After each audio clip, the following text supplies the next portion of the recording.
This is Eagle Owl, and today I will be talking about Darius Slay. He criticized Quinyon Mitchell, but it was constructive criticism.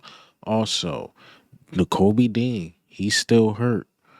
Will Jeremiah Trotter Jr. get a shot? Will Ben Van Sumeren get a shot? We don't know. Lastly, Von Miller to the Philadelphia Eagles. But let's get straight into it. All right, man. Before we hop straight into it, I had to go over the injury report. And honestly, there's nothing to really go over. I will show you guys. The only guy that was limited was Nakobe Dean with the ankle injury. Nakobe Dean is going through the injury. I'm pretty sure the Eagles knew this, but they decide to cut Devin White. This could have been Devin White's shot, but it's not. Unfortunately, he's not an Eagle. So that lets me know the Eagles got faith in somebody. Is it Jeremiah Trotter Jr.? Is it Ben Van Sumeren? I don't know, but it's trending towards that Nakobe Dean might not play.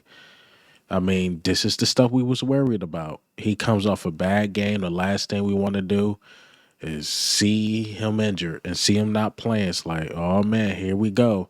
This is the whole point of getting Devin White, but I think they believe in Trotter Jr. or Ben Van Sumeren. I think Trotter Jr. should be given a shot, see what he got, and see what he could bring on the field. There were things I seen in the preseason I loved, and there were some things in the preseason I seen I didn't like. Like, for example, the first game, his instincts was there. He was making hits. He was all over the field. But the second game, he was there, but he wasn't executing. He wasn't getting the guy to the ground. The same problems we have today. So we will see which guy get a shot. But I really like Sumeren all preseason. No matter what game he was in, he was balling out of his mind. Wanted him to get to the quarterback, make the big hits. Van Sumeren was all over the field. I keep saying I think the kid can be our next TJ Edwards. I really do. So if Nakobe Dean don't play, it'll be interesting who they give a shot to. But I think they give it to Van Sumeren. Going based off the all season, I know going based off the all season haven't been the best indicator. We thought Isaiah Rodgers was going to start, and he didn't. We thought Devin White was going to start, and he didn't. We will see. We will see what the Eagles do with far as the linebacker position. But again, they had to know Nakobe Dean was dealing with some ankle injury and still decided to cut Devin White. So, hey, man, let's see what the young guys got. Let's see if they bring it in the Jeremiah Trotter Jr. and Ben Van Sumeren. But speaking of young guys, and I guess I might as well talk about the older guy, Darius Slay. So before I talk about Darius Slay criticizing Quinyon Mitchell, I seen some rumor come up about Darius Slay being traded, but it's one of those reports by CBS. They have like a list of every team of who could be a possible trade candidate, and they listed Darius Slay. And the headline was taken and ran with like as if that was an official report. Unfortunately, not unfortunately, I won't say that because I really like Darius Slay. Just some of the antics he do I don't like, but it's not true. It's just one of the names out there because we got a lot of young corners. There's some teams that need corners. They're like, well, Darius Slay going into his last season next season, and we know how the cap numbers are. So this season might be his last season. And I guess they factoring that in and saying like, well, we could possibly trade him. But speaking of Darius Slay, he spoke about the CJ Gardner Johnson thing. He also spoke about going on Micah Parsons' podcast, and this is what he had to say. All good. Like, yeah, nobody. I don't know why it got out of hand like that because it was like, I know I ain't say nothing bad about it, but nothing like that. But yeah. So, but that was easy to clear up. It wasn't nothing that difficult. It's just more for the like the for the fans part. Just saying like, hey man, fans, like I'll chill out. Like, I got friends outside of football, But it is what that is, though. But that was smooth. That wasn't that big. Were you surprised about the reaction? I, in that kind of way, yes. But I understand the rivalry about the things. But yeah, it was a little surprised about that. Like, I was like, God damn. But it is what it is. You see, make you like think about. Huh? I'm not like reevaluating what you're saying, but like thinking about things differently when you're putting it out there. Nah, what do you think about? Like if you think about like differently about things you're going to say on the podcast based off this reaction, does it change anything for you? Oh no no no, cause I mean me and Mike are real cool. Like guys like that, I'm I'm probably most likely to be on this podcast again. So but yeah, it's just we friends like that way before football and trying to be friends way after football. Like yeah, that's what we do for each other, help each other out. When you see that type of perception out there, maybe from some of the fans, like question your leadership, does that bother you when you see some of that stuff? Maybe then, I guess some of the fans are not talking. Oh, that's what I'm saying. I understand that from fans. Fans have a perspective. I love all the fans for sure. You know what I'm saying? I mean, these guys ain't vote me for captain for no reason. They know I'm not that type of guy. I'm a very happy-go-lucky guy, energy guy that's root for everybody in this building. Try my best to give everybody the best kind of concepts to help them be great at what they do. I'm always here to help Chauncey be the best he could be. I can here to help Q, everybody in this building, honestly. That's what my role is, and that's what I do best is just try to bring light to everyone. I'm not one of them hard guys that be yelling and fussing and yapping and cussing at folks like that, because that's not how I was raised, and that's not how I'm going to plan to be. So, The problem with that statement, or there was really no problem. A lot of people taking it like, oh, he's still gonna go on Michael Parsons' podcast. I don't mind that.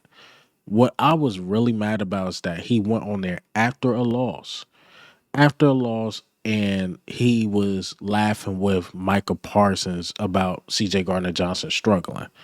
I just didn't like that, but I don't have no problem with him going on there. Like, we demolished the Browns and he goes on Michael Parsons' podcast to talk about it. Cool. I don't care.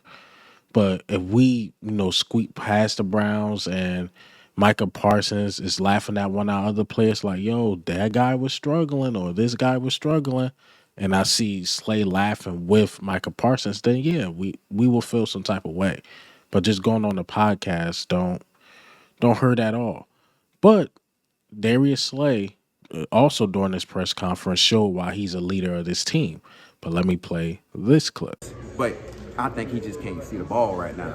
You know what I'm saying? He done knocked all them out routes out, and he be hitting him at one hand, but he can pick it. So I told him that's the same thing I had a problem with me as a young jet, as a young one. Because, yeah, with that stripe on the ball in college, you can see it when it get there close. And in the NFL, it's hard to tell if it's close or not. So my best bet is you. If I can't catch it, you can't catch it. So I'm going to knock it down. Doing deep balls, catching it and all that kind of stuff. But, yeah. Yeah, Q. I'm just trying to know why you can't sit it down ball. That's it, Q. You know what I'm saying? I'm telling you. It's the stripe on the ball that you need. It's the stripe. Now, if he had that stripe on the ball, Yeah. he picking it. You know what I'm saying? Just that my boy think like I think. If I can't catch it, your ass can't catch it. You know what I'm saying? So, and that's what he been doing, man. That's why he one of the ones that's leading the league right now, definitely in the forces completions, because your ass ain't gonna catch it. So that's how it is. If I can't catch it, you can't catch it. What's your view on Schwartz? See, criticizing Quinyon Mitchell, but he's talking about something that Quinyon can fix, because we love Quinyon. Quinyon's showing signs he could be defensive rookie of the year. And I feel like we got one of those ones, like one of those lockup guys who could guard anybody. If you fast, he could guard you. If you big, he could guard you. And we like that. But if I had to nitpick, if I'm just nitpicking on Quinyon Mitchell's game, he's not coming up with interceptions. And that was his big problem in college. And Slay mentioned that, like, yo, I mean, I'm working on it with him. And even Slay posted on his Instagram, like, Rook and Vet, something like that. Philly, y'all got one. And then Quinyon Mitchell posted a GOAT. So that lets you know that, I guess, the outside, us looking at Slay, we probably don't really see the leadership skills. But what he's doing in that building, it can't be denied. He's showing like he's a leader of men. So hopefully, he could get Quinyon right. I think Slay, like, once he retire or whatever, and whatever he decide to do, especially if he decide to go into coaching, I think he will succeed because he's a likable guy.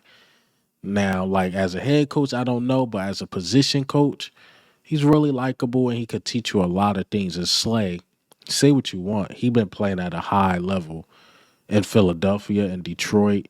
Slay is one of those ones, but Slay is just goofy. Like, he's a goofy guy. And, we blue collar, rough city, we don't really like that type of stuff. So, I mean, if he playing at a high level, I don't care what he'll do or does, whatever. If he want to be goofy, this and that, I don't care. As long as it's not after a loss, you're not being overly sensitive, we cool with that. We are cool with that. Talk about the last topic. The last topic of the day is Von Miller. Von Miller to Philadelphia. First and foremost, I have to give a disclaimer is that Von Miller, as of today, I think he's suspended for about 4 games, if I'm not mistaken, for I think domestic violence in 2023, if I'm not mistaken. So if we trade for him now, he won't be able to play. So that may we have to wait up until the trade deadline. Two, it's going to cause a lot of controversy because the domestic violence thing. And three, I just don't want to do this again. Like I love Kevin Byard, but he wasn't a fit in Philadelphia. We tried the Robert Quinn thing. He wasn't a fit. And then you would try getting Von Miller. Nah, I just don't want to do it. You realize what all three of these dudes got in common. Great players at one point, but then they latter years. But to be fair to Von Miller, first 3 games, sack, sack, sack. He's showing he can still play this game, but if he come to Philadelphia, I bet you that just dwindles. It just happens, man. I don't know why. Even with Kevin Byard, he was doing decent in Tennessee. He comes to Philadelphia and it don't work. To be fair to Von Miller, he will know Vic Fangio defense because he played in Vic Fangio defense for multiple years in Denver. So it wouldn't be nothing new to him. But just trading for an older guy, I don't think so. I think we gotta go young. I'm not even saying like just keep the guys in our room, but if you want to trade for a guy, try to get a younger guy. I'm just saying, just try to get a younger guy if we decide to trade for a guy. Even though I do think we should trade for an edge rusher. If we're gonna trade for anything, try to trade for an edge rusher to see if it works because we're gonna need some pressure on the outside to help out our secondary, our linebackers, our defensive tackles, because that them edges is just not working. Not working, but I don't think Von Miller is the answer. In 2024, no. Going into 2025, no. I don't think he's the answer. But that's all I got for you guys today. And hey, man, what do you think? How do you feel about the news today? Quinyon Mitchell getting a little criticism from Darius Slay, but it's constructive. Also, Darius Slay trade rumors, Nakobe Dean, will he be out? And Von Miller. Am I wrong on this one? But this is Eagle Owl, man. I'm out.